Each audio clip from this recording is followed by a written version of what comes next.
Lord. தேவனுடைய வார்த்தை ஊழியத்தின் சார்பாக உங்களை அன்போடு வாழ்த்துகிறோம். இந்த லென்ட் மாதத்தில் 40 நாட்கள் 40 ஜெபங்களை குறித்து நாம் தியானித்துக் கொண்டிருக்கிறோம்.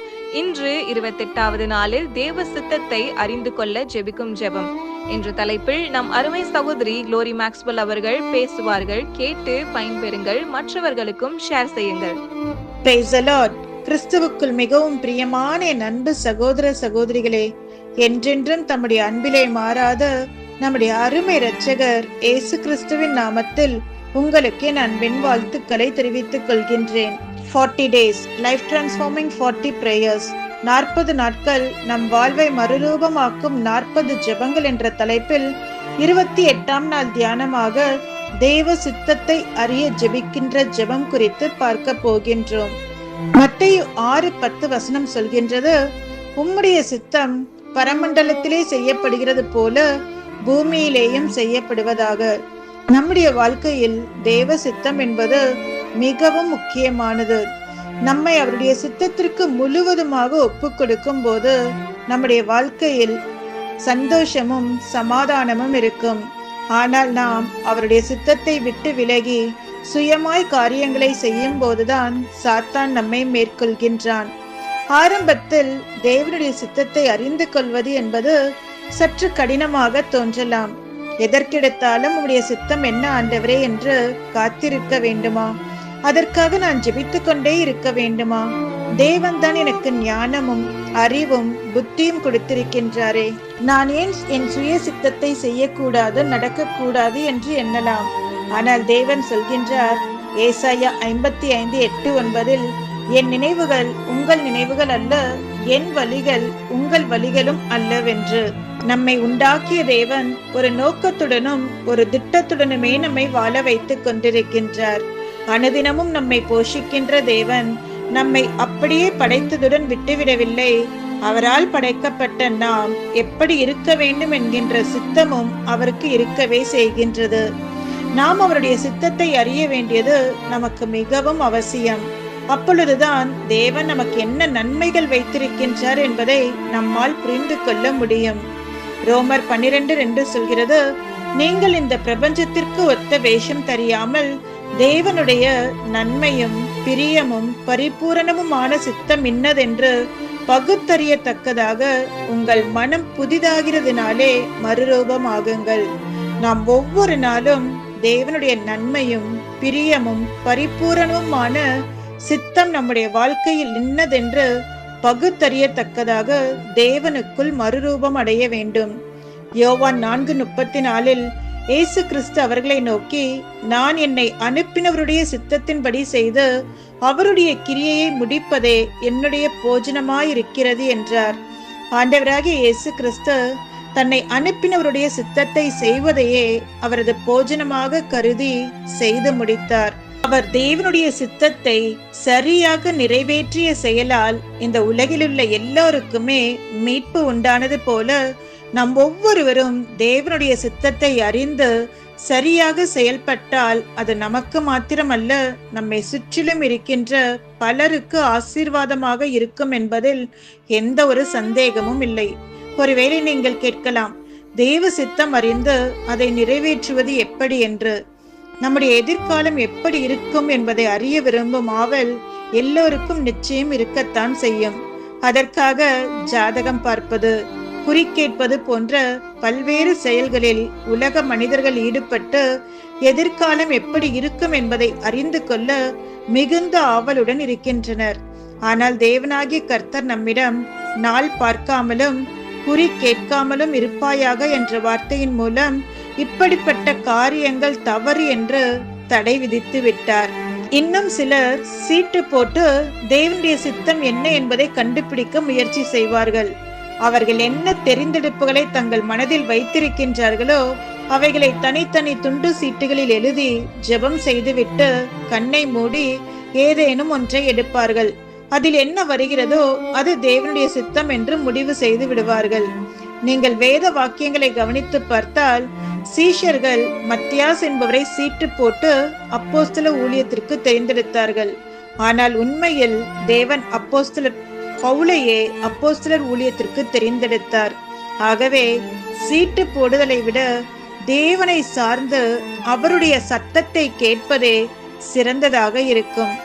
இன்னும் சிலர் இப்படி சொல்ல கேட்டிருக்கின்றேன், நான் வேத புத்தகத்தை திறக்கும் பொழுது எந்த வசனம் என் கண்முன் வருகின்றதோ அந்த வசனம் மூலம் தேவன் என்னோடு பேசுகிறார், அதுதான் தேவனுடைய சித்தம் என்று சொல்வார்கள். வேத புத்தகம் அந்த நோக்கத்துடன் ஒருபோதும் எழுதப்படவே இல்லை. தேவன் வேத வசனத்தின் மூலமாக நமக்கு வழிகாட்டுவார், நமக்கு நல்ல ஆலோசனைகளை கொடுப்பார். ஆனால் ஏதோ கிளி ஜோசியம் பார்ப்பது போல வேதத்தை ஒருபோதும் வாசிக்க கூடாது. சரி, 3 விதமான சித்தங்கள் மனிதனுடைய ஆவியோடு இடைப்படுகின்றன. முதலாவது மனிதனுடைய சித்தம். மனிதனுக்கு தேவன் சுய சித்தம் கொடுத்திருக்கின்றார். மனிதனை ஏதோ ஒரு இயந்திரமாகவோ அல்லது ஒரு ரோபோவாகவோ தேவன் செயல்படுத்த விரும்பவில்லை. மனிதர்களாகிய நமக்கு அறிவு உண்டு, ஞானம் உண்டு, விவேகம் உண்டு, புரிந்து கொள்ளும் தன்மை உண்டு, எது சரி எது தவறு என்று தேர்ந்தெடுக்கும் உரிமையும் உண்டு. ஆனால் அதே சமயம் மனிதனை வழிவிலகி செய்ய, தவறான வழிக்கு கொண்டு செல்ல சாத்தான் தன்னுடைய சித்தத்தை மனிதனுக்குள் திணிக்க முயற்சி செய்கின்றான். யோவான் 10:10 சொல்கின்றது, திருடன் திருடவும் கொல்லவும் அழிக்கவும் வருகிறானே என்று வேறொன்றுக்கும் வரான் என்று. மத்தேயு 5:9 வாசித்தோம் என்றால், லேகியோன் பிசாசு பிடித்தவனிடத்தில் ஆண்டவர் உன் பெயர் என்ன என்று கேட்டபோது அந்த மனிதன் தன்னுடைய பெயரை சொல்ல பிசாசுகள் விடவில்லை. லேகியோன் என்று பிசாசுகளே பதிலளித்தன. நாம் சாத்தானுடைய ஆளுகைக்குள் இருக்கும்போது நாம் செயலற்றவர்களாக மாறிவிடுகின்றோம். சாத்தான் நம்மை அவனுடைய சித்தத்தின்படி நடக்க நம்மை இயக்க விரும்புகின்றான். சரி, இன்றைக்கு நம்முடைய தலைப்பு தேவனுடைய சித்தத்தை குறித்து அறிந்து அதற்காக நாம் ஜெபிக்க போகின்றோம். அதற்கு முதலாவது நம்முடைய வாழ்க்கையில் தேவ சித்தத்தை அறிந்து கொள்வது எப்படி என்பதை நாம் முதலாவது தெரிந்து கொள்ள வேண்டும். 2 விதமான தேவனுடைய சித்தங்கள் உண்டு. ஒன்று பொதுவான தேவ சித்தம், இரண்டாவது தனிப்பட்ட வாழ்க்கையில் தேவ சித்தம். பொதுவான தேவ சித்தம் என்று பார்க்கும்போது முதலாவது 1 தீமோத்தேயு 2:4 சொல்கிறது ரட்சிக்கப்படுவது. இரண்டாவது மத்தேயு 3:15 சொல்கிறது ஞான ஸ்நானம் பெறுவது. மூன்றாவது 1 தெசலோனிக்கேயர் 4:3 சொல்கிறது பரிசுத்தமாயிருப்பது. நான்காவது 1 தெசலோனிக்கேயர் 5:18 சொல்கிறது எல்லாவற்றிலும் ஸ்தோத்திரம் செய்வது. ஐந்தாவது 1 பேதுரு 3:17 சொல்கிறது நன்மை செய்து பாட அனுபவிப்பது. ஆறாவது மத்தேயு 3:11 சொல்கிறது பரிசுத்த ஆவியை பெற்றுக்கொள்வது. ஏழாவது யோவான் 6:40 சொல்கிறது நித்திய ஜீவனை அடைவது. இது தேவனால் உண்டாக்கப்பட்ட ஒவ்வொரு மனிதனிடமிருந்தும் தேவன் எதிர்பார்க்கின்ற பொதுவான தேவ சித்தம். இரண்டாவது தனிப்பட்ட வாழ்க்கையிலே குறிப்பிட்ட பிரச்சனைகளுக்கான தேவ சித்தம். இது ஒவ்வொருவருக்கும் வேறுபடுகின்றதாக இருக்கும். ஒருவருக்கே கூட எப்போதும் ஒரே மாதிரியான பதில் இருக்காது. நாம் ஜெபிக்கும் போது தேவன் நமக்கு சரியான காரியத்தை அப்போது வெளிப்படுத்துவார். ஒருமுறை தாவீது ராஜா யுத்தத்திற்கு போகும்போது தேவன் முசுக்குட்டை செடியின் அசைவை பார்த்து செல்லும்படி சொல்வார். அடுத்த முறை போகும்போது தாவீது அதையே அடையாளமாக எடுத்துக்கொள்ள நினைப்பார். ஆனால் தேவன் அடுத்த முறை வேறு ஒரு அடையாளத்தை காண்பிப்பார். அதனால் ஒரு காரியத்திற்கு தேவனுடைய சித்தத்தை கேட்டுவிட்டு அதுதான் எப்போதும் தேவனுடைய சித்தம் என்று எடுத்துக்கொள்ள கூடாது. ஒவ்வொரு முறையும் தேவனுடைய சித்தத்தை கேட்டு ஜெபித்து விட்டு அதன்படி நடக்க வேண்டும். சரி, நம்முடைய வாழ்க்கையில் தேவனுடைய சித்தத்தை அறிந்து கொள்வது எப்படி? முதலாவது வசனம் நமக்கு வழிகாட்டும். சங்கீதம் 119:105 உம்முடைய வசனம் என் கால்களுக்கு தீபமும் என் பாதைக்கு வெளிச்சமுமாயிருக்கிறது என்றார் தாவீது ராஜா. நம்முடைய கையிலே இருக்கின்ற வேத புத்தகம் தேவனுடைய ஆவியினால் நமக்கென்று விசேஷமாக அருளப்பட்ட ஒன்று. வேத புத்தகத்தில் உள்ள ஆவியும் ஜீவனுமான வசனங்கள் நாம் நடக்க வேண்டிய வழியை நமக்கு உணர்த்துகின்றன. இஸ்ரவேல் ஜனங்கள் எகிப்திலிருந்து புறப்பட்டு சிவந்த சமுத்திரத்தை கடந்த பின்பு அவர்களுக்கு தேவ சித்தத்தை காட்டுவதற்காக மேக ஸ்தம்பங்களும் அக்கினி ஸ்தம்பங்களும் இறங்கி வந்தன. மேக ஸ்தம்பம் அவர்களுக்கு முன்பாக இருந்து வழிகாட்டியது. அவர்கள் எந்த இடத்தில் பாளையம் இறங்க வேண்டும், எவ்வளவு நாள் அங்கே தங்க வேண்டும் என்பதையெல்லாம் அந்த மேக ஸ்தம்பங்களை பார்த்தே தெரிந்து கொண்டார்கள். ஆனால் அவர்கள் கானானுக்குள் வந்தபோது மேக ஸ்தம்பங்கள் வழிகாட்டவில்லை. கர்த்தர் அவர்களுக்கு நியாய பிரமாணங்களையும் வேத வசனங்களையும் அவர்கள் கையிலே கொடுத்து விட்டார். அவர்கள் அதன் பிறகு தரிசித்து நடவாமல் விசுவாசித்து நடக்க வேண்டும் என்பதே தேவ சித்தமாயிருந்தது. ரோமர் 2:18 அப்போஸ்தலர் பவுல் சொல்கிறார், நியாய பிரமாணத்தினால் உபதேசிக்கப்பட்டவனாய் அவருடைய சித்தத்தை அறிந்து நன்மை தீமை என்னதென்று வகையறுக்கின்றாயே.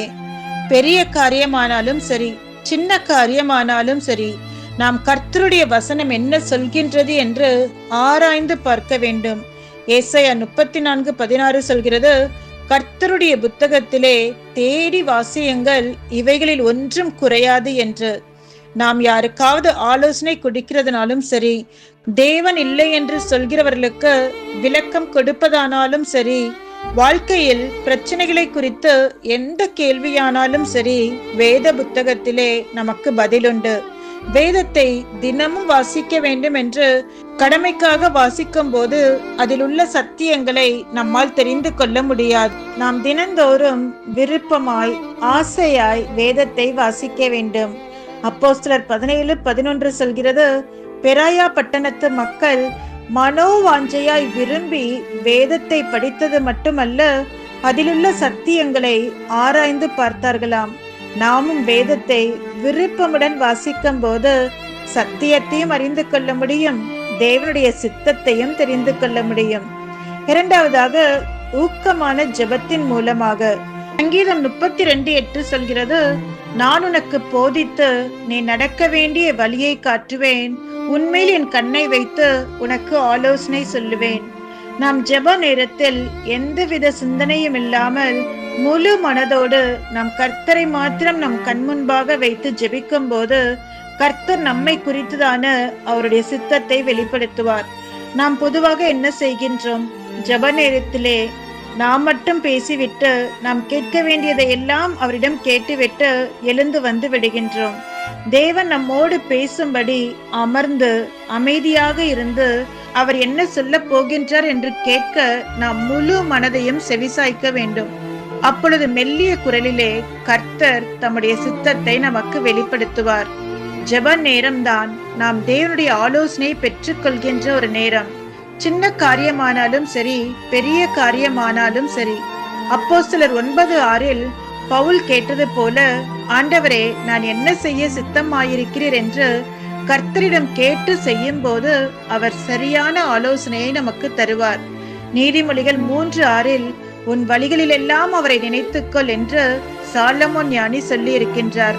அதாவது நாம் ஜெபிக்கின்ற நேரம் மட்டுமல்ல, எல்லா நேரத்திலும் என்னை வழிநடத்தும் ஆண்டவரே என்று கேட்கும் போது கர்த்தர் அருமையாய் நம்மை வழிநடத்துவார்.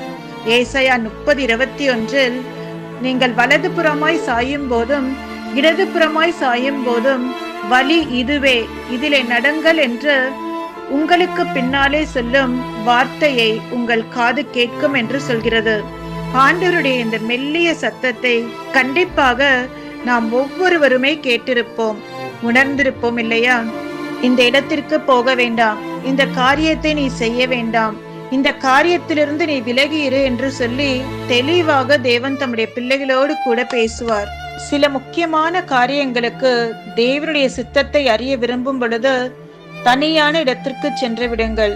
உபவாசித்து ஜெபிக்க ஜெபிக்க தேவ சித்தத்திற்கு விரோதமான தடைகள் உடைந்து போகின்றதை பார்ப்பீர்கள். நீங்கள் சித்தத்தை அறியும்படி கர்த்தரிடம் வரும்போது நிச்சயமாக அவர் உங்களுக்கு ஆலோசனை சொல்லுவார். மூன்றாவதாக, பரிசுத்த ஆவியானவர் மூலமாக. ரோமர் 8:27 சொல்கிறது, ஆவியானவர் தேவனுடைய சித்தத்தின்படியே பரிசுத்தவான்களுக்காக வேண்டுதல் செய்கிறபடியினால் இருதயங்களை ஆராய்ந்து பார்க்கின்றவர் ஆவியின் சிந்தை என்னதென்று அறிவார். பரிசுத்த ஆவியானவர் நாம் என்ன செய்ய வேண்டும், என்ன செய்யக்கூடாது, எங்கு போக வேண்டும், எங்கு போகக்கூடாது என்றெல்லாம் சரியாய் நமக்கு போதித்து நடத்துகின்றவர். அப்போஸ்தலர் 16:5-10 வசனங்களில் பார்த்தோம் என்றால், பரிசுத்த ஆவியானவர் அவர் சித்தம் இல்லாத இடங்களுக்கு போகாதபடி அப்போஸ்தலர் பவுலை தடுக்கின்றதை பார்க்கலாம்.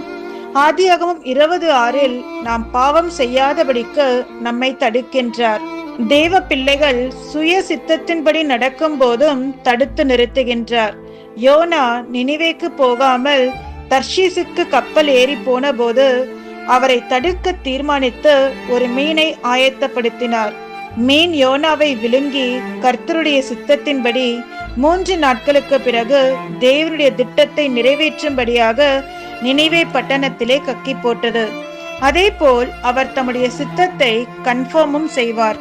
அப்போஸ்தலர் பேதுருவை ஆவியானவர் தம்முடைய சித்தத்தின்படி எப்படி நடத்தினார் என்பதை அப்போஸ்தலர் 10ஆம் அதிகாரத்தில் நாம் பார்க்கலாம்.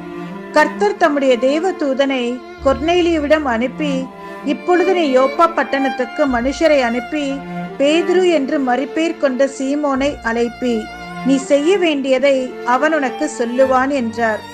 அதே நேரத்தில் ஆவியானவர் பேதுருவிடமும் பேசினார். இதோ 3 மனுஷர் உன்னை தேடுகிறார்கள், நீ எழுந்து இறங்கி ஒன்றுக்கும் சந்தேகப்படாமல் அவர்களுடனே கூட போ, நானே அவர்களை அனுப்பினேன் என்று அவர்களுக்கு சொன்னார். மேலும் 1 ராஜாக்கள் 13ஆம் அதிகாரத்தில் வாசித்தோம் என்றால், நீ பெத்தேலுக்கு போய் அங்கே எரோபியாமுக்கு தீர்க்க தரிசனம் சொல்லு, ஆனால் அங்கே அப்பம் புசியாமலும் தண்ணீர் குடியாமலும் பெத்தேல் வழியாக திரும்பாமல் வேறு வழியாய் வா என்று சொல்லியிருப்பார். ஆனால் வேறொரு வயதான தீர்க்கதரிசி அவரிடத்தில் வந்து, நீ என் வீட்டுக்கு வந்து அப்பம் புசித்து தூங்கிவிட்டு மறுநாள் செல் என்று சொல்லும் போது, இந்த தீர்க்கதரிசி தேவன் என்னிடத்தில் ஒரு மாதிரி பேசியிருந்தார், இவரிடத்தில் வேறு மாதிரி சொல்லி இருக்கின்றாரே என்று தேவனிடத்தில் ஜெபித்து கேட்காமல் சுயமாய் அப்படியே நம்பி செய்ததால் இந்த தீர்க்கதரிசியினுடைய வாழ்க்கை பரிதாபமாக முடிந்து போனது. ஒரு காரியத்தை நாம் புரிந்து கொள்ள வேண்டும். பரிசுத்த ஆவியானவர் ஒரு காரியத்தை சொல்லும் போது, உணர்த்தும் போது மாற்றி மாற்றி சொல்ல மாட்டார். அவர் சொன்னதை கன்ஃபார்மும் பண்ணுவார். 4வதாக உள்ளுணர்வுகளின் மூலமாக பேசுவார். நீதிமொழிகள் 20:27 சொல்கிறது, மனுஷனுடைய ஆவி கர்த்தர் தந்த தீபமாயிருக்கிறது, அது உள்ளத்தில் உள்ளவைகளை எல்லாம் ஆராய்ந்து பார்க்கும். நம் ஒவ்வொருவருக்கும் தேவன் உள்ளுணர்வை கொடுத்திருக்கின்றார், மனசாட்சியை கொடுத்திருக்கின்றார். தேவனுக்கு சித்தமில்லாத காரியங்களை நாம் செய்யும் போது, தவறான காரியங்கள் செய்யும் போது, மற்றவர்களை பற்றி பின்பாக பேசும்போது நம்முடைய உள்ளுணர்விலே ஒரு கலக்கம் ஏற்படும். நாம் நம்முடைய மனசாட்சியை மீறி செய்தாலும் நம்முடைய உள்ளத்தில் சமாதானம் இருக்காது. நம்முடைய உள்ளத்தில் ஒரு சோர்வு உண்டாகும். இதன் மூலம் நடக்கின்ற காரியம், நாம் செய்கின்ற காரியம் தேவனுக்கு சித்தம் இல்லை என்பதை நாம் நன்கு அறிந்து கொள்ளலாம். மனசாட்சி சிம்பிளா சொல்றதுன்னா, தேவன் நம் ஒவ்வொருவருக்குள்ளும் வைத்த தேவனுடைய குரலாய் இருக்கின்றது. ஒரே காந்த சக்தியுள்ள 2 காந்தங்களை அருகே கொண்டு வந்தால் என்னவாகும்? ஒன்றையொன்று எதிர்க்கும். அதே போலதான் தேவனுக்கு சித்தமில்லாத காரியங்கள் நம்முடைய வாழ்க்கையில் நடக்கும் போது நம்முடைய உள்ளுணர்விலே ஒரு கலக்கம் உண்டாகும், எதிர்ப்பு ஏற்படும். உள்ளத்தின் ஆழத்தில் எந்த ஒரு சமாதானமும் இருக்காது. உள்ளான மனுஷனிலே ஒரு சோர்வு ஏற்படும். இதன் மூலம் நடக்கின்ற காரியம் தேவ சித்தம் இல்லை என்பதை நாம் அறிந்து கொள்ள முடியும். ரோமர் 2:15 சொல்கிறது, மனசாட்சியும் கூட சாட்சி இடுகிறதினாலும் குற்றம் உண்டு குற்றம் இல்லை என்று அவர்களுடைய சிந்தனைகள் ஒன்றையொன்று தீர்க்கிறதினாலும் நியாய பிரமாணத்திற்கேற்ற கிரியை தங்கள் இருதயங்களில் எழுதியிருக்கின்றது என்று காண்பிக்கின்றார்கள். மனசாட்சிக்கு விரோதமாக நாம் நடந்து கொள்வது கூட பாவம்தான். ரோமர் 2:15 நாம் வாசிக்கலாம், எப்போதுமே ஆண்டவரின் சித்தத்தின்படி செய்யும் போது நம்முடைய உள்ளத்தில் ஒரு உள்ளான சமாதானத்தை நம்மால் உணர முடியும். நமக்குள் ஒரு குற்ற உணர்வோ எந்த விதமான படபடப்போ பய உணர்வோ இருக்காது. நம்முடைய உள்ளத்தில் உணரும் இந்த சமாதான நிலைதான் அவரின் சித்தத்தின்படி நான் தீர்மானித்திருக்கிறேன் என்று நமக்கு உறுதிப்படுத்துகின்றதாக இருக்கின்றது. 5வதாக சொப்பனங்கள் தரிசனங்கள் மூலமாக தம்முடைய சித்தத்தை வெளிப்படுத்துவார். என்னாகமம் 12:6 சொல்கிறது, கர்த்தராகிய நான் தரிசனத்தில் என்னை அவனுக்கு வெளிப்படுத்தி சொப்பனத்தில் அவனோடே பேசுவேன். தேவன் தரிசனங்கள் சொப்பனங்கள் மூலமாகவும் தமது சித்தத்தை வெளிப்படுத்துகின்றார். வேதத்தில் பார்த்தோம் என்றால் விசுவாசிகளுக்கும் ஊழியருக்கும் புறஜாதி மக்களுக்கும் தேவனை அறியாத ராஜாக்களுக்கும் கூட பிற்காலங்களில் நடக்க போகும் காரியங்களை தேவன் தெரியப்படுத்தி இருக்கின்றார். தரிசனங்கள் என்று பார்க்கும்போது 4 விதமான தரிசனங்கள் உண்டு. தூங்கும் போது வருகின்ற தரிசனங்கள், ஜெபிக்கும் போது வருகின்ற தரிசனங்கள், ஆவிக்குள்ளாகும் போது வருகின்ற தரிசனங்கள் உண்டு. மூன்றாவதாக ஆவிக்குள்ளாகும் போது வருகின்ற தரிசனங்கள், நான்காவதாக கண்கள் திறந்திருக்கும் போதே வருகின்ற தரிசனங்கள். இப்படியாக 4 விதமான தரிசனங்கள் மூலமாக தேவன் தம்முடைய சித்தத்தை வெளிப்படுத்தினார். தூங்கும் போது வருகின்ற தரிசனங்கள் என்று பார்க்கும்போது பார்வோனுக்கு, யோசேப்புக்கு, நேபுகாத் நேச்சாருக்கு தேவன் வெளிப்படுத்தினார். பார்வோன் ஒரு இஸ்ரவேலன் அல்ல, எகிப்தை அரசாண்ட ராஜா.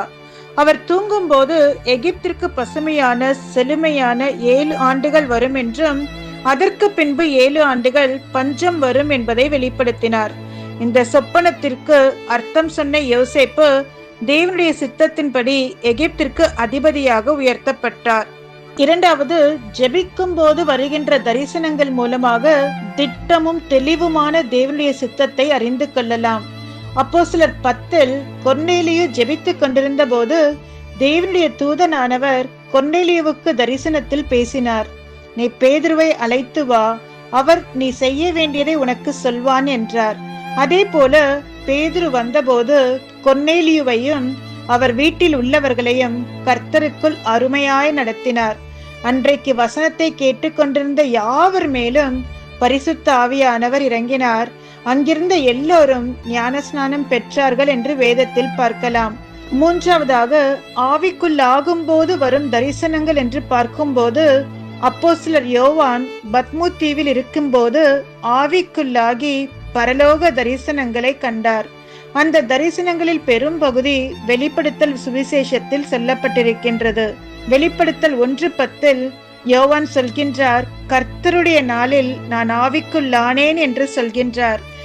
தானியேல் புத்தகத்தில் தானியேலும் கூட கடைசி நாட்களின் தரிசனங்களை ஆவிக்குள்ளாகி பெற்றுக்கொண்டார் என்று நாம் பார்க்கலாம். அதே போல கர்த்தர் எசேக்கியாவை ஆவிக்குள்ளாக்கி உலர்ந்த எலும்புகள் உயிரடையும் தரிசனத்தை காண்பித்தார். எசேக்கியேல் 27 அதிகாரத்தில் நாம் இதை வாசிக்கலாம்.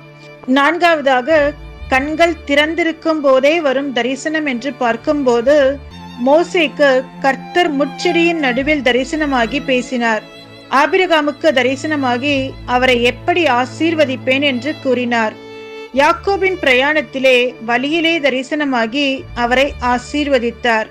சிம்சோனின் தாய்க்கு தரிசனமாகி மலடியான அவள் பிள்ளை பெறுவாள் என்றும் அந்த பிள்ளையை எப்படி வளர்க்க வேண்டும் என்றும் பேசினார். இப்படியாக தேவன் நமக்கு சொப்பனங்கள், தரிசனங்கள் மூலமாக பேசுகின்றவராக இருக்கின்றார். அவர் பட்சபாதம் உள்ள தேவன் அல்ல.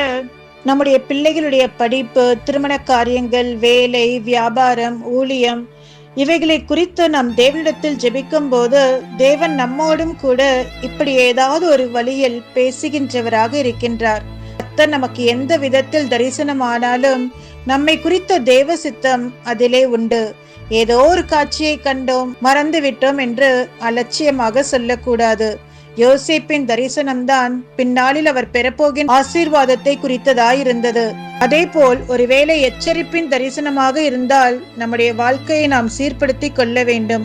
கர்த்தர் நம்மை தீங்குக்கு விலக்கி காக்கும்படியாய் அதிகமாய் அவருடைய சமூகத்தில் ஜெபிக்க வேண்டும்.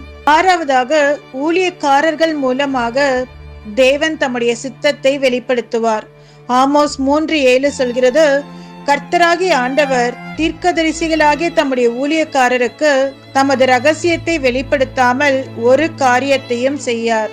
பழைய ஏற்பாட்டில் பார்த்தோம் என்றால் ஆசாரியர்களுடைய கையிலே ஊரிம் தும்மிம் என்கின்ற கற்கள் கொடுக்கப்பட்டன. ஆம், தேவனுடைய சித்தத்தை வெளிப்படுத்துகின்ற கர்த்தருடைய கருவிகளாக அவைகள் இருந்தன. அதை அணிந்து கொண்டிருக்கின்ற ஆசாரியர்கள் மூலமாக கர்த்தர் ஜனங்களோட பேசுவாராம். கர்த்தரிடம் ஒரு காரியத்தை விசாரிக்கும் போது இந்த கற்களின் மேல் ஒளி விழுந்தால் கர்த்தருடைய சித்தம், ஆம் இல்லை என்பதை தெரிந்து கொள்வார்களாம். ஊரீம் என்றால் வெளிச்சம், தும்மீம் என்றால் பரிபூரணம் என்று அர்த்தம். இந்த புதிய ஏற்பாட்டு காலத்திலே ஊரீமும் தும்மீமும் போல வேத வசனங்கள் நமக்கு இருக்கின்றன. ஊழியக்காரர்கள் செய்தி கொடுக்கும் போது தேவன் வேத வசனங்கள் மூலமாக நம்மோடு கூட பேசுகின்றார். இதை எல்லோருமே நாம் ஒத்துக்கொள்வோம் தானே? காரணம், நம் ஒவ்வொருவரோடும் ஆண்டவர் செய்தியின் மூலம் தம்முடைய சித்தத்தை வெளிப்படுத்துகின்றார், நம்மை ஆறுதல் படுத்தி இருக்கின்றார். தும்மிம் என்றால் பரிபூரணம். நம் பரிசுத்த ஆவியானவரை பெற்றுக் கொள்ளும் போது அவர் பரிபூர்ணமான சகல சத்தியத்திற்குள்ளும் நம்மை நடத்துகின்றவராக இருக்கின்றார். தேவ மனிதர்கள் பரிசுத்த ஆவியானவருடைய வழி நடத்துதலோடு சொல்லுகின்ற தீர்க்க தரிசனங்கள் நமக்கு பிரயோஜனமாயிருக்கின்றது. அவர்கள் நமக்கு தேவ ஆலோசனை சொல்கின்றார்கள், தேவனுடைய சித்தத்தை அறிந்து சொல்கின்றார்கள். சில வேளைகளில் நம்மை கண்டித்தும் நாம் நடக்க வேண்டிய வழியை காட்டுகின்றார்கள். கொலோசியர் 1:28 அப்போஸ்தலர் பவுல் சொல்லி இருக்கின்றபடி ஊழியக்காரர்கள் கிறிஸ்து இயேசுவுக்குள் நம்மை தேறினவர்களாக நடத்துகின்றார்கள். எனக்கன்பானவர்களே, நம்முடைய வாழ்க்கையில் தேவனுடைய சித்தத்தை செய்ய நமக்கு விருப்பம் இருக்கும் என்றால் தேவனுடைய சித்தத்தை தேவன் நமக்கு வெளிப்படுத்தி கொண்டே இருப்பார். தேவ சித்தத்தை குறித்து பேசுவதென்றால் இன்னும் அநேக காரியங்களை பேசலாம். தேவ சித்தத்தினால் வரும் ஆசீர்வாதங்கள், தேவ சித்தம் செய்யாத போது நாம் சந்திக்கின்ற போராட்டங்கள், பொதுவான தேவ சித்தங்கள் என்னென்ன என்று இன்னும் பல காரியங்கள் உண்டு. கர்த்தருக்கு சித்தமானால் வருகின்ற நாட்களில் நாம் தேவ சித்தத்தை குறித்து மாத்திரம் இன்னும் அநேக காரியங்களை ஜெபத்தோடு தெரிந்து கொள்ளலாம். அன்பான தேவ பிள்ளைகளே, நம்முடைய ஆண்டவர் நமக்கென்று ஒரு சித்தம், திட்டத்தை வைத்திருக்கின்றார். நாம் ஜெபத்தோடு காத்திருக்கும் போது நிச்சயம் ஆண்டவர் காரியங்களை வாய்க்க பண்ணுவார். நாம் நம் குடும்ப காரியங்கள், தேவைகள் ஆகியவற்றுக்காக அதிகமாக ஜெபிக்கின்றோம். ஆனால் எல்லாவற்றுக்கும் சில சமயங்களில் பதில் கிடைப்பதில்லையே என கலங்குகின்றோம். ஏசாயா 53:10 சொல்கிறது, கர்த்தருக்கு சித்தமானது அவர் கரத்தினால் வாய்க்கும் என்று. ஆம் பிரியமானவர்களே, தேவன் தம்முடைய சித்தத்தை நம்முடைய வாழ்க்கையிலே நிச்சயம் நிறைவேற்றுவார். அவருக்கு சித்தமில்லாத காரியங்களை அவர் வாய்க்க பண்ண மாட்டார். 1 யோவான் 5:14 சொல்கிறது, நாம் எதையாகிலும் அவருடைய சித்தத்தின்படி கேட்டால் அவர் நமக்கு செவி கொடுக்கிறார் என்பதே அவரை பற்றி நாம் கொண்டிருக்கின்ற தைரியம். எனவே அவருடைய சித்தத்தின்படி ஜெபித்தால் நிச்சயம் அற்புதம் நடக்கும். ஆதியாகமம் 24:12-14 வசனங்களில் ஆபிரகாம் தன் மகன் ஈசாக்கிற்கு பெண் பார்த்து வரும்படி எலியேசரை அனுப்புகின்றார். அப்பொழுது எலியேசர் தன் எஜமானின் குமாரனுடைய வாழ்வில் தேவ சித்தம் நிறைவேற வேண்டும், தன் காரியத்தை கர்த்தர் வாய்க்க பண்ண வேண்டும் என்பதற்காக தேவ சித்தத்தை அறிய ஒரு ஜெபம் ஏறெடுக்கின்றதை நாம் பார்க்கலாம். பிரியமானவர்களே, உங்களுடைய எதிர்காலம், உங்கள் பிள்ளைகளுடைய திருமணம், வேலை, படிப்பு காரியங்களில் அற்புதத்தை எதிர்நோக்கி இருக்கின்ற நீங்கள் செய்ய வேண்டிய முதலாவது காரியம் தேவ சித்தம் என்ன என்பதை அறிய ஜெபிக்க வேண்டும். எலியேசர் தேவ சித்தத்தை அறிய ஆண்டவரிடமிருந்து ஒரு அடையாளத்தை கேட்டதைப் போல அவருடைய சித்தத்தை நமக்கு வெளிப்படுத்தும்படி நாமும் கூட தேவனிடத்தில் அடையாளத்தை கேட்கலாம்.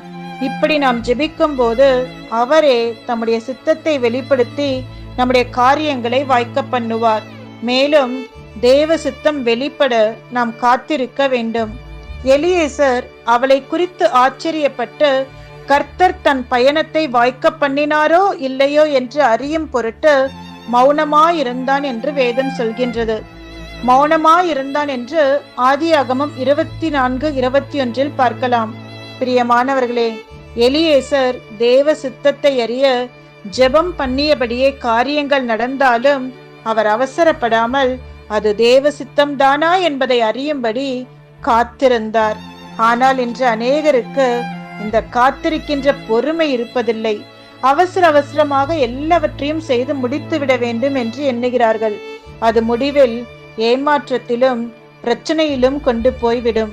ஆகவே தேவ சித்தத்தை கேட்கின்ற நாம் பொறுமையோடும் காத்திருக்க வேண்டும். அப்படி காத்திருக்கும் போது நிச்சயம் உங்கள் நம்பிக்கை வீண் போகாது. எனக்கு அன்பான தேவ பிள்ளைகளே, நம்முடைய ஆண்டவர் நமக்கென்று ஒரு திட்டத்தை, நமக்கென்று தேவ சித்தத்தை வைத்திருக்கின்றார். நாம் ஜெபத்தோடு காத்திருக்கும் போது நிச்சயம் தேவன் காரியங்களை வாய்க்க பண்ணுவார். ஒருவேளை இதுவரை நாம் தேவ சித்தத்தை அறியாமல் நம்முடைய விருப்பத்தின்படி வாழ்ந்திருந்தால், இன்றைக்கு இந்த செய்தியை கேட்டுக்கொண்டிருக்கின்ற நீங்கள் தேவனிடத்தில் உங்களை அர்ப்பணித்து அவர் சித்தத்தை செய்ய ஒப்புக்கொடுங்கள். தேவன் உங்கள் வாழ்க்கையில் பெரிய காரியங்களை செய்வார். கர்த்தர் உங்களை ஆசீர்வதிப்பாராக. God bless you. எனக்கு அன்பானவர்களே, வார்த்தை உங்களுக்கு மிகுந்த ஒரு ஆறுதலாக ஆசீர்வாதமாக இருக்கும் என்று நம்புகிறேன். ஒவ்வொரு நாளும் ஜெபத்தை குறித்து பல ரகசியங்கள், பல மறைப்பொருள்கள் வெளிப்படுத்துகிறது எண்ணி நான் கர்த்தரை அதிகமாக துதிக்கிறேன். இந்த நாளில் ஒரு முக்கியமான ஒரு ஜெப குறிப்பை குறித்து நாம் தியானித்தோம். தேவ சித்தத்தை அறிந்து கொள்ள ஜெபம். யோவான் 6வது அதிகாரம் 38வது வசனம் சொல்லுகிறது, என் சித்தத்தின்படி அல்லாமல் என்னை அனுப்பினவர்களுடைய சித்தத்தை செய்ய நான் வானத்திலிருந்து இறங்கி வந்தேன். இயேசு கிறிஸ்து சொன்னார். தேவ சித்தம் என்றால் என்ன? சிம்பிளா உங்களுக்கு சொல்ல விரும்புகிறேன். தேவனிடத்தில் அவருடைய விருப்பம் என்ன என்று கேட்பதுதான் தேவனுடைய சித்தம், அல்லது தேவனுக்கு இம்பார்ட்டன்ஸ் கொடுப்பது என்று சொல்லலாம். மேலும் தேவ சித்தம் கேட்பது எதை குறிக்கிறது? நாம் தேவனை மதிக்கிறோம், அவரை நேசிக்கிறோம் என்று வெளிப்படுத்துகிறதாக இருக்கிறது. பொதுவாக ஒருவருக்கு நாம் அன்பு காட்டினால், ஒருவரை மதித்தால் அதோட பலன் என்ன? அதே அன்பையும் அதே மதிப்பையும் அந்த நபரிடத்தில் திரும்பமாக நாம் பெற்றுக்கொள்வோம். மேலும் அதோட பலன் என்ன? நாம் கேட்காமலே பல நன்மைகளை அவர்களிடத்தில் நாம் பெற்றுக்கொள்வோம். நாம் தேவனுடைய திட்டத்தை கேட்டு அதன்படி செய்யும் போது அவருடைய பார்வையில தயை பெறுகிறது மாத்திரமல்ல, நன்மைகளும் பெறுகிறோம். சாலமோன் ஞானத்தை கேட்டது தேவனுக்கு பிரியமா இருந்தது. சாலமோன் செய்த ஜெபம் கர்த்தருக்கு பிரியமா இருந்தது. அதோட பலன் என்ன தெரியுமா? சாலமோன் கேட்டதையும் கொடுத்தாரு, சாலமோன் கேட்காத ஐஸ்வர்யத்தையும் சம்பத்தையும் சேர்த்து கொடுத்தார். ஆம் அன்பானவர்களே, தேவ சித்தத்தின்படி, தேவனுடைய விருப்பத்தின்படி நம்முடைய வாழ்க்கை அர்ப்பணிக்கும் போது நாம் எதிர்பார்க்காத நன்மைகளை நாம் பெற்றுக்கொள்வோம். 1 சாமுவேல் 16வது அதிகாரம் 7வது வசனத்தின் படிப்பீரானால், கர்த்தர் சாமுவேலை நோக்கி, நீ இவனுடைய முகத்தையும் இவனுடைய சரீர வளர்த்தியையும் பார்க்க வேண்டாம், மனுஷன் பார்க்கும்படி நான் பாரேன். மனுஷன் முகத்தை பார்க்கிறான், நான் கர்த்தரோ இருதயத்தை பார்க்கிறேன் என்று ஆண்டவர் சொல்லுகிறார். சாமுவேலிடத்தில் ஏன் ஆண்டவர் அப்படி சொல்ல வேண்டும்? நீங்க முன் வசனத்தை நீங்கள் பார்ப்பீரானால், சாமுவேல் தாவீதுடைய மூத்த சகோதரன் ஏலியாபை பார்த்தபோது, இவன் தான் கர்த்தரால் அபிஷேகம் பண்ணப்பட்டவனோ என்று எண்ணினான். ஆனால் தேவன் ஏலியாப அல்ல, தாவீதையே அபிஷேகம் பண்ணும்படி தேவன் தெரிந்து கொண்டார். இதை சொல்லும் போது சிலருடைய மைண்ட் வாய்ஸ் என் காதுக்கு கேட்கிறது. தேவன் ஏன் ஏலியாபை தெரிந்து கொள்ளவில்லை, ஆனால் தாவீதை தெரிந்து கொண்டார்? தேவன் ஏலியாபை தெரிந்து கொள்ளாமல் இருக்கிறதுக்கு பல காரணங்கள் இருந்திருக்கலாம். ஆனால் எனக்கு தெரிந்த ஒரு சில காரியத்தை உங்களுக்கு முன்பாக நான் சொல்ல விரும்புகிறேன். எலியாபுக்கும் தாவீதுக்கும் கேரக்டர் வைஸாக பல வித்தியாசங்கள் இருக்கிறது நீங்க பார்க்கலாம். ஏலியாப் கோலியாத்தை பார்த்து பயந்தான், ஆனா தாவீது கோலியாத்தை பார்த்து பயப்படவில்லை. ஏலியாப் கோலியாத்தோட பலத்தோடு தன் பலத்தை ஒப்பிட்டு பார்த்ததால் பயந்தான். ஆனா தாவீது தன் பலத்தை வைத்து அல்ல, தேவனுடைய பலத்தை வைத்து கோலியாத்துடைய பலத்தை வைத்து ஒப்பிட்டபடினால்தான் கோலியாத்தை பார்த்து தாவீது பயப்படவில்லை. ஏலியாப் தாவீது பேசுகிற வார்த்தைகளை கேட்டபோது அவருக்கு சட்டென்று கோபம் வந்தது. தாவீது என்ன சொல்ல விரும்புகிறார் என்று கூட கேட்காமல் அவசரப்பட்டு ஜட்ஜ் பண்ணிட்டு அவசரப்பட்டு வார்த்தைகளை விட்டார். தாவீதை மட்டப்படுத்தி பேசினார். ஆனா அந்த சம்பாஷணத்தில் நீங்க பார்ப்பீங்கன்னா, தாவீது அவருடைய சகோதரன் ஏலியா பேசின வார்த்தைகளை எதிர்த்து ஒண்ணுமே பேசியிருக்க மாட்டார். எனக்கு அன்பானவர்களே, ஒருவேளை தேவன் ஏலியாவை ராஜாவாக தெரிந்து கொண்டிருந்தா அவருடைய ராஜ்யத்தை எப்படி பண்ணியிருப்பாரு? அவசரப்பட்டு முடிவுகள் எடுத்திருப்பார், கோவப்பட்டிருப்பார், அவசரப்பட்டு சில தவறான முடிவுகளை எடுத்திருப்பார். ஆனா தாவீது அந்த பிரச்சனையான நேரத்தில் பொறுமையாக காரியங்களை கடைபிடித்தார். நம்பிக்கை தன்மையில இல்ல, கர்த்தர் மேல் இருந்தது. மேலும் வேதவசனம் தாவீதை குறித்து சொல்கிறது, அவன் என் இருதயத்திற்கு ஏற்றபடி செய்வான் என்று சொல்லி ஆண்டவரே அவனை குறித்து சாட்சி சொல்லுகிறார். ஆம், தேவன் அறிந்திருந்தார் தாவீது ராஜாவாக அபிஷேகம் பண்ணினா என் விருப்பத்தை செய்வான், தன் விருப்பத்தை அல்ல என் விருப்பத்தை செய்வான் என்று தேவன் தாவீதை குறித்து அறிந்திருந்தார். ஆண்டவராக இயேசு கிறிஸ்து கூட பாருங்க, கெத்சமனி தோட்டத்தில் மிகுந்த வியாகுலத்தோடு தன் படப்போகிற பாடுகள் வேதனைகளை அறிந்தவராக வியாகுலத்தோடு ஜெபம் பண்ணினார். அந்த நேரத்தில் ஒரு ஜெபம் பண்ணினார், பிதாவே உமக்கு சித்தமானால் இந்த பாத்திரம் என்னை விட்டு நீங்குமானால் நீங்க கூடும் என்று ஜெபம் பண்ணினார். மறுபக்கம் என்னுடைய சித்தம் இல்லை உம்முடைய சித்தமாக கடுவதுன்னு சொல்லி தன் வேதனைகள் மத்தியிலும் பிதாவின் சித்தத்தை நிறைவேற்ற தன் வாழ்க்கையை ஒப்பு கொடுத்தார். அதுதான் வசனம் சொல்லுகிறது, ஆதலால் தேவன் எல்லா நாமங்களுக்கு மேலான நாமமாக இயேசு கிறிஸ்து நாமத்தை உயர்த்தினார் என்று. எனக்கு அன்பானவர்களே, அதன்படி செய்கிற நபர்களாக இருக்கும்போது புகழ்ச்சி, மேன்மை, கனம், ஆசீர்வாதங்கள் நம்மை தேடி வருகிறதை நாம் பார்க்கலாம். ஆதலால் நாம் வாழ்க்கையில் நம்ம எடுக்க வேண்டிய எந்த தீர்மானமாக இருந்தாலும் சரி, அது திருமணமாக இருக்கட்டும், வேலையாக இருக்கட்டும், தொழிலாக இருக்கட்டும், அல்லது வாழ்க்கையில நாம் எடுக்க போகிற எந்த தீர்மானமாக இருக்கட்டும், ஊழியமாக இருக்கட்டும், அல்லது நாம் திட்டமிட செய்ய வேண்டிய நினைத்த காரியமாக இருக்கட்டும், தேவ சித்தத்தை அறிந்து நாம் செய்யும் பொழுது அதிலே மேன்மை இருக்கும், நன்மை இருக்கும், ஆசீர்வாதம் இருக்கும். நாம் கண்களை மூடி ஜெபம் செய்வோமா? ஜெபம் செய்வோம்.